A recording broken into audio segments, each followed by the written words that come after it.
Hello बच्चों, let's read the question. The question says define phylogenetic classification. Question में हमें बोला कि हमें फाइलोजेनेटिक क्लासिफिकेशन को डिफाइन करना है. इस क्वेश्चन में हमारा की कॉन्सेप्ट होगा फाइलोजेनेटिक क्लासिफिकेशन. की कॉन्सेप्ट इज फाइलोजेनेटिक क्लासिफिकेशन. तो क्लासिफिकेशन का मतलब होता है कि ऑर्गेनिजम्स को अलग अलग ग्रुप्स में असाइन करना. अब फाइलोजेनेटिक क्लासिफिकेशन ऐसा क्लासिफिकेशन सिस्टम होता है जिसमें हम फाइलोजेनी का ध्यान रखते हैं, यानी कि phylogeny of organisms is considered. अब फाइलोजेनी क्या होता है? फाइलोजेनी का मतलब है the evolutionary history of organisms की ऑर्गेनिजम्स कैसे इवॉल्व हुए हैं over the time. Modern phylogenetic classification की है CS वेसी ने.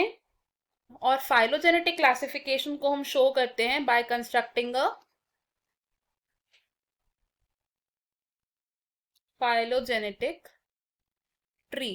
फाइलोजेनेटिक ट्री एक रिप्रेजेंटेशन होती है of the phylogeny of the organisms, जिनसे हमें उनकी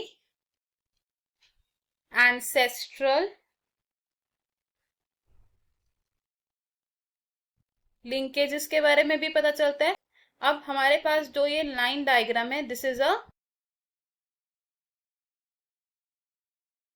फाइलोजेनेटिक ट्री. अब फाइलोजेनेटिक ट्री में ये है the common ancestor. This is the common ancestor of the groups A, B, C, D and E. ये पॉइंट है हमारा ब्रांचिंग पॉइंट एंड ये दो एरोज रिप्रेजेंट कर रहे हैं ब्रांचेस को, या जिन्हें हम लीनिएजेस भी कह सकते हैं. And this here represents the recent common ancestor of groups A and groups B. वैसे ही ग्रुप C और ग्रुप D का जो रीसेंट कॉमन एंसेस्टर है वो रिप्रेजेंट होगा अलग से. अब इस फाइलोजेनेटिक ट्री में हमें क्या पता चल रहा है कि एक एंसेस्टर से